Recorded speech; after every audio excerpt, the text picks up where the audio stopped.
Okay, well, I guess I can start off with the examples of drugs with the third graders. It's kind of like a fringe example. You don't really hear about that every day, but also that's more of the responsibility of irresponsible parents. I mean, where's a third grader gonna get pot from? He's not gonna go pick it up on the corner. It's probably one of his parents or something like that. In regards to like money issues and how parents can still be great teachers. According to the Homeschool Companion, again, homeschooling is a full-time job, and you have to consider whether you have the time and resources to do it.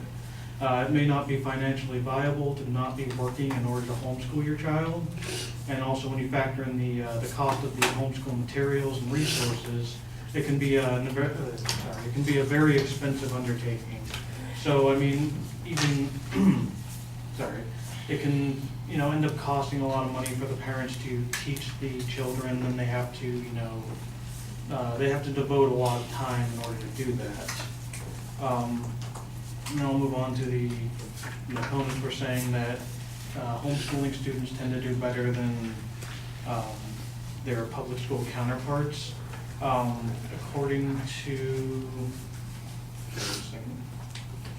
According to a study done by Laura Mazzano, she said that the largest study to date utilized the results of tests taken by homeschool students across the nation with a sample of about 20,000 students from grades kindergarten to 12th grade.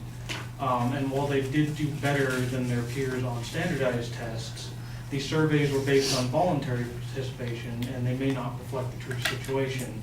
So basically, it's comparing voluntary participation versus the rest of the nation, and it might give a false representation because you have parents who are like, oh, my student's doing well, and I want to show that off, and versus the rest of the nation where it's not voluntary. It just takes the average of all people in the nation. And according to Brian Ray, he said that there are an estimated 2.04 million homeschool students in the United States as of 2010, and this is versus about 50 million public school students. So when you're comparing the two, that's about like 3% homeschool students versus a lot more public school students. So the results can be somewhat skewed in one direction. I mean, it would look better for the homeschool students, but you have to remember that there's a lot fewer of them compared to the mix of public school students.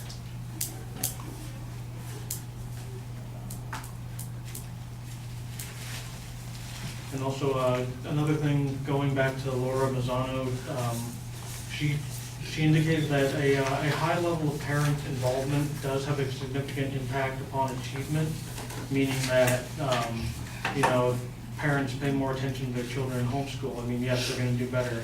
But she also stated that there was no difference in academic achievement between public school students who had a high level of parental involvement versus homeschool students.